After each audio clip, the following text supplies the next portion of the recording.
দীর্ঘ সময়েও কেন মূল্যস্ফীতি কমিয়ে আনা যায়নি বাংলাদেশ ব্যাংকের কাছে এমন তথ্য জানতে চেয়েছে দাতা সংস্থা আইএমএফ। বাংলাদেশ ব্যাংকের গভর্নরের সাথে বৈঠকে এমন তথ্য জানতে চায় সংস্থাটি। এছাড়া ডলারের বিনিময় হার, বাজার ব্যবস্থাপনার ওপর ছাড়া অর্থাৎ ক্রলিং পেগ পদ্ধতি কতটা কাজ করছে সেই সম্পর্কেও তথ্য জানতে চেয়েছে প্রতিনিধি দলটি।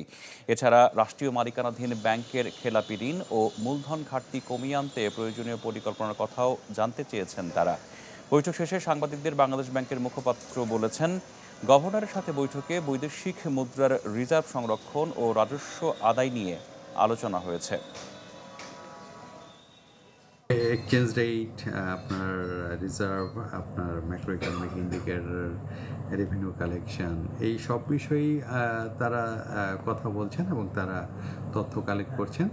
এই তথ্য কালেক্ট করে ওনারা ওনাদের প্রতিবেদন কমপ্লিট করার পরে আবার যখন 8 তারিখে আপনারা জানেন যে আমাদের ক্লোজিং মিশন আছে, তখন তারা এই বিষয়গুলো অফিসিয়াল বক্তব্য দেবেন।